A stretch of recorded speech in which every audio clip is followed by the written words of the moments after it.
கும்பராசிக்கு பங்குனி மாத பலன்கள் எப்படி இருக்குங்கிறத இந்த நிகழ்ச்சியில் பார்ப்போம். கும்பம் அப்படின்னு சொன்னாலே நம்ம கோபுர கலசம் பல உதாரணங்கள் சொல்லிகிட்டே வரும்போது அதில் முக்கியமான உதாரணம் கும்பம்ங்கிறது கோபுரம், கோபுரத்தில் இருக்கக்கூடிய கலசம். இப்போ இந்த கோபுரத்தையும் கோபுர கலசத்தையும் நம்ம குனிஞ்சு நின்று பார்க்க முடியாதுல்ல, அண்ணாந்து தானே பார்க்கணும். அதே போல் பார்த்திங்கன்னா என்ன தான் அவர்களுக்குள்ள திறமை ரகசியங்கள் மயங்கி கிடந்தாலும் ஒரு காலத்தில் அவங்கள நம்ம எல்லோரும் அண்ணாந்து பார்க்குற அளவுக்கு ஏதாவது ஒரு வகையில் அவங்க ஜொலிப்பாங்கங்கிறது கும்பராசியோட ஒரு சிறப்பான தன்மை. ஆனால் அதுக்கு முதல்ல இந்த கும்பராசிக்காரர்களுக்கு நாம் அப்படி ஜொலிப்போம் அப்படிங்கிற ஒரு தன்னம்பிக்கையை மனசுக்குள்ளே வளர்த்துக்கணும். இல்லாட்டி குடத்திலிட்ட தீபமாக தான் இருப்பாங்க. அதனால் அது ரொம்ப முக்கியமானது. சரி, கும்பராசிக்கு இந்த பங்குனி மாத பலன்கள் எப்படி இருக்குங்கிறத இந்த நிகழ்ச்சியில் பார்த்தோம்னா, இப்போ ராசிநாதன் அப்படின்னு பார்க்கும்போது ராசிநாதன் சனி 2ஆம் இடத்துல தான் இருக்கார். அவரே பார்த்திங்கன்னா 12ஆம் இடத்துக்கும் அதிபதி. அப்போ 12ஆம் இடத்துக்குரிய கிரகம் 2ஆம் இடத்துல இருக்கும்போது கண்டிப்பாக கேட்டிங்கன்னா வெளிநாட்டிலேருந்து பணம் கிடைக்கும் அப்படின்னு நம்ம தொடர்ச்சியாக பேசிகிட்டே இருந்திருப்போம். இதோட ஏற்கனவே பார்த்திங்கன்னா சுக்கிரன் சேர்ந்து இருந்தது இல்லையா, கொஞ்சம் இந்த போன மாதம் வரைக்கும் பார்த்திங்கன்னா போன தமிழ் மாதம் வரைக்கும் இந்த சனியும் சுக்கிரனும் சேர்ந்து அந்த இடத்துல இருக்கிறதுனால பார்த்திங்கன்னா எப்படியும் அவங்களுக்கு ஏதாவது ஒரு வகையில் எங்கேயோ தெரியல விட்ட குறை தொட்ட குறைன்னு சொல்கிற மாதிரி எங்கேயோ விட்டதோ இல்லை யாரோ ஒருத்தவங்க தேடி வந்தோ அவர்களுக்கு அவங்க தேவைகளை பூர்த்தி செய்வதற்கான பணத்தை ஏதோ ஒரு வகையில் சேர்ந்துருக்கும் அல்லது யாராவது கொடுத்துருப்பாங்க. இந்த சனி சுக்கிரன் சேர்க்கைங்கிறது கிட்டத்தட்ட ஒரு நல்ல பலனை தான் எல்லா ராசிகளுக்குமே கொடுத்துருக்கு. ஆனால் இப்போ பார்த்திங்கன்னா கிட்டத்தட்ட ஒரு மார்ச் 25ஆம் தேதி வாக்கிலேயே பார்த்திங்கன்னா அடுத்தது சுக்கிரன் 3ஆம் இடத்துக்கு போயிடுது. அந்த பலனை நம்ம அப்புறம் பார்ப்போம். இப்போதைக்கு மெயினாக பார்க்க வேண்டியது 2ஆம் இடத்துல சூரியனும் சனியும் சேர்ந்து இருக்குது. இது என்ன மாதிரியான பலனை கொடுக்கும்? ஏன்னா சனிங்கிறது இந்த இடத்துல ராசி அதிபதி, இந்த இடத்துல சூரியன் அப்படின்னு பார்க்கும்போது அது 7ஆம் அதிபதி. இது ரெண்டுத்தையும் பார்க்கணும். அதாவது எப்போதுமே லக்னம்ங்கிறது நாம் 7ங்கிறது நம்மளோட வாழ்க்கை துணை. இந்த கும்பத்துக்கும் சிம்மத்துக்கும் பார்த்திங்கன்னா இது ரொம்ப எதிரெதிரான கிரகம் இல்லையா. அப்போ சூரியனும் சனியும் சேர்ந்து 2ஆம் இடத்துல இருக்கிறதுனால குடும்பத்தில் நிறைய நெருக்கடிகள் தேவையில்லாத வாக்குவாதங்கள் சண்டை சச்சரவுகள்லாம் அதிகமாக வருவதற்கு வாய்ப்பு இருக்குது. குறிப்பாக கணவன் மனைவிக்குள்ளே வருவதற்கு வாய்ப்பு இருக்குது கும்பராசிக்காரர்களுக்கு. அதனால் கூடுமான வரையில் அதாவது வாக்குவாதங்களை தவிர்த்துறது ரொம்ப நல்லது. மற்றவங்க மேலே உண்மையிலே தப்பு இருக்குது, நம்ம சைடில் எந்தவித தவறுமே இல்லை அப்படின்னா கூட அவங்க திட்டினாங்கன்னா உடனுக்குடன் பதிலுக்கு பேசணுன்னா அது ரொம்ப சிக்கலாகிடும். கொஞ்ச நாளைக்கு நமக்கு காதில் எதுவும் கேட்காமல் இருக்கிறது நல்லதுன்னு நினைக்கிறாங்கல்ல, திட்டினா கூட காதில் வாங்காத மாதிரி இருந்துட்டோம்னா ஒரு கட்டத்துக்கு அப்புறம் அது கண்டிப்பாக மாறிடும். ஏன்னா இப்போ நம்மளோட நியாயத்தை எடுத்து சொன்னால் கூட சில நேரங்களில் நாம் மற்றவர்களுக்கு எதிரி ஆகிடுவோங்கிறத இந்த கும்பராசிக்காரர்கள் தெரிஞ்சுக்கணும். அடுத்தது 2ஆம் இடத்துல பார்த்திங்கன்னா 2 கிரகங்கள் ரெண்டுமே பார்த்திங்கன்னா ஒன்றோட ஒன்று பகை கிரகங்கள் மோதிக்கிட்டு இருக்கிறதுனால இது என்ன மாதிரி வரவுகளையும் சில நேரங்களில் கை வைக்க ஆரம்பிச்சிடுங்கிறத நம்ம பார்த்துக்கணும். பண வரவு ஒரு பக்கம் தடைப்பட்டு வந்ததுனாலே நமக்கு ஒரு நெருக்கடி வரும்ல. இதுபோல் பல்வேறு நெருக்கடிகளை கொடுக்கறதுனால நம்ம இப்போ என்ன செய்யலான்னா தேவையில்லாத விஷயங்களில் தலையிடுறது, அதுமாரி தேவையில்லாத விஷயங்களில் விவாதிக்கிறது, தேவையில்லாத மனிதர்களை பற்றி பேசுகிறது, இது 3த்தையும் நிறுத்தினாலே கிட்டத்தட்ட பாதி பிரச்சனைகள் முடிவுக்கு வந்துடும். இது 2ஆம் இடம்ங்கிறதுனால வாய் நாக்கு பல் எல்லாத்தையும் எடுத்துக்கலாம், முகம். அதனால் இந்த மாதிரி இடங்களில் எந்த பாதிப்பும் ஏற்பட்டு விடக்கூடாது. ஏன்னா 2 பகைக்கிரகங்கள் இருக்குது பின்னாடி. அடுத்தது செவ்வாயும் அந்த இடத்துக்கு போய் சேரப்போகுதுங்கிறதுனால ரொம்ப கவனமாக இருக்கணும்.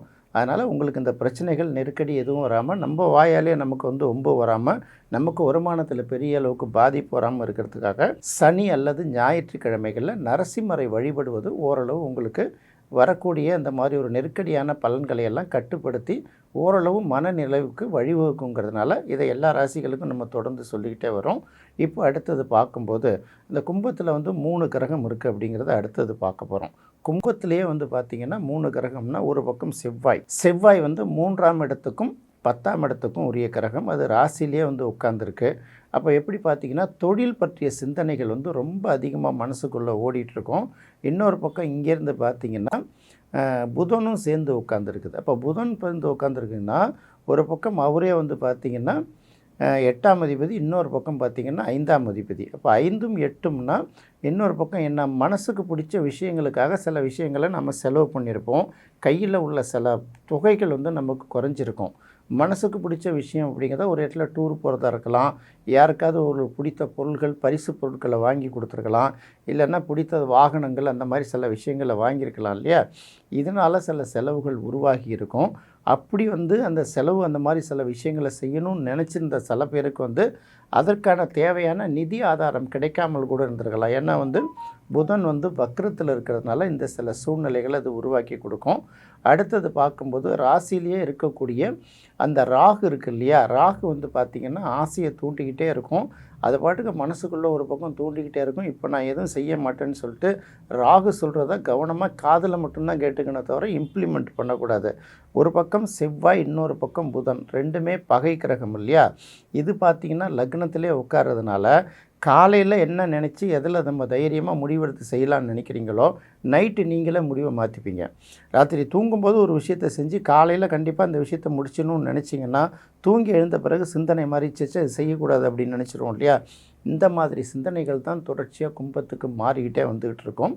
இருந்தாலும் ஒரு முக்கியமான ஆறுதல் என்னென்னா, இதுவரைக்கும் வக்ரகதியில் இருந்த குரு வந்து இப்போதைக்கு ராசி, இந்த கும்பராசியை வந்து பார்வை செய்வதனால், அந்த 9ஆம் பார்வையாக கும்பராசியை பார்க்கறதுனால இந்த குழப்பங்கள்லாம் விடுபட்டு அடுத்தது என்ன செய்யலாங்கிறதுல நீங்கள் கொஞ்சம் தெளிவாக வந்துடுவீங்க.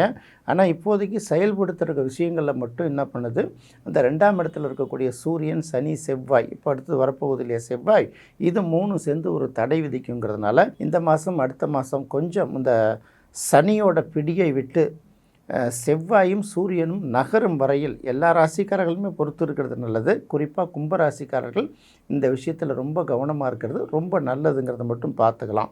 அடுத்தது பார்க்கும்போது ராசிக்கு 5ஆம் இடத்தில் குரு இருக்குது. பொதுவாக ராசிக்கு 5ஆம் இடத்துல குரு இருக்கிறது ரொம்ப நல்லது தானே. பல பேருக்கு வந்து திருமணமாகும், பல பேருக்கு குழந்தை பிறக்கும், பல பேருக்கு மனசில் பிடிச்ச ஆசைகள் பல விஷயங்கள் நிறைவேறும். இதுக்கெல்லாம் இன்னுமே வாய்ப்பு வந்து நிறைய உண்டாகும். இது வரைக்கும் ஒரு 4-5 மாதமாக குரு வக்ரகதியில் இருந்ததுனால குருவால் எந்த நல்ல விஷயமும் செய்ய முடியாமல் போயிடுச்சு இல்லையா. இனி வந்து அந்த குரு வந்து அந்த பலன்களை எல்லாம் தொடர்ந்து கொடுத்துக்கிட்டே வருவார். ராசியை பார்க்குறாரு, அதுக்கப்புறம் பார்த்திங்கன்னா ராசிக்கு 11ஆம் இடத்தையும் பார்க்குறாரு, ராசிக்கு 9ஆம் இடத்தையும் பார்க்குறாருங்கிறதுனால இது எல்லாத்தையும் பார்க்குறதுனால எல்லாமே 3 பாவங்களுமே நல்ல விஷயங்களை செய்யக்கூடியதுங்கிறதுனால உங்களுக்கு மனசுக்கு பிடிச்ச விஷயங்கள் நடக்கும், தேவையான விஷயங்கள் வந்து சேரும். இதெல்லாம் ஒரே நாளில் சேர்ந்துடாது, கொஞ்சம் கொஞ்சமாக வருவதற்கான காலங்களை இந்த குரு வந்து உங்களுக்கு உருவாக்கி கொடுக்குங்கிறதுனால கவனமாக பார்த்துங்க. அதுக்கு அடுத்தது பார்க்கும்போது ராசிக்கு 7ஆம் இடத்தில் இருக்கக்கூடிய கேது அப்பப்போ சின்ன சின்ன நெருக்கடிகளை கொடுக்க தான் செய்யும். 7ங்கிறது வந்து பார்த்திங்கன்னா வாழ்க்கை துணை விஷயம், அடுத்தது நண்பர்கள் விஷயம். இந்த வாழ்க்கை துணையிலையும் நண்பர்கள்ட்டையும் நீங்கள் எதிர்பார்க்குற அளவுக்கு நடந்துக்க மாட்டாங்க, நேருக்கு மாறாக தான் நடந்துக்குவாங்க. அதனால் வந்து அவர்களை வந்து நம்ம விலக்கி வைக்கவும் முடியாது. அதனால் ரொம்ப கவனமாக இருக்கணும். இந்த கேது பயிற்சிக்கு அப்புறம் பார்த்திங்கன்னா இந்த நிலைமை மாறுங்கிறதுனால இன்றைக்கி இருக்கக்கூடிய நட்பில் இருக்கக்கூடிய ஏற்பட்ட கசப்புகளையும் வாழ்க்கை துணை விஷயங்களில் ஏற்பட்ட கசப்புகளையும் இதுதான் இனியும் தொடரும், எப்போதும் தொடருங்கிற மாதிரி முடிவு எடுத்துக்காமல் இது தற்காலிகம், இந்த நிலை மாறுங்கிற ஒரு முடிவு எடுத்துக்கிட்டிங்கனாலே நீங்கள் வந்து எந்த விதமான தவறுகளுக்கும் இடம் கொடுக்காமல் கண்டிப்பாக செய்ய முடியும். அதே போல் இப்போதைக்கு 5ஆம் இடத்துல வந்து இருக்கக்கூடிய குரு வந்து உங்களுக்கு எல்லா விதமான நல்ல பலன்களையும் உருவாக்கி கொடுப்பதனால கண்டிப்பாக இதை வந்து கொஞ்சம் கொஞ்சமாக திட்டமிட்டு ஒரு விஷயமாக முடிவு எடுக்கணும். அவசரப்பட்டு ஒரே நாளில் படப்பட்டுன்னு செய்யாமல் கொஞ்சம், அதாவது வெயிட் அண்ட் சீங்கிற விஷயத்தில் மட்டும் பொறுத்து ஒரு விஷயம் பொறுமையாக செய்யும்போது கொஞ்சம் கொஞ்சமாக உங்களுக்கு அடுத்தடுத்த முன்னேற்றங்களை நீங்கள் தொடர்ந்து சந்திக்க அதுக்கான வாய்ப்புகள் வந்து உங்களுக்கு கண்டிப்பாக உருவாகும். எல்லா ராசிகளுக்கும் சொன்னது மாதிரி கும்பராசிக்காரர்களும் தங்களுடைய வாழ்க்கையில் நெருக்கடிகளை, இந்த மாதத்தில் வரக்கூடிய நெருக்கடிகளை ஓரளவு கட்டுக்குள் வைத்திருப்பதற்காக சனி அல்லது ஞாயிற்றுக்கிழமைகளில் நரசிம்மர் வழிபாடு மேற்கொள்வது ரொம்ப நல்ல பலனை கொடுக்குங்கிறத மட்டும் தெரிஞ்சுக்கோங்க. என்ன நேயர்களே, இந்த நிகழ்ச்சி உங்களுக்கு ரொம்ப பிடிச்சிருக்கும்னு நினைக்கிறோம். இந்த நிகழ்ச்சியில் வந்து கும்பராசிக்கு பங்குனி மாத பலன்கள் எப்படி இருக்குங்கிறத பார்த்தோம். மீன ராசிக்கான பங்குனி மாத பலன்கள் எப்படி இருக்குங்கிறத அடுத்த நிகழ்ச்சியில் பார்ப்போம். நன்றி, வணக்கம்.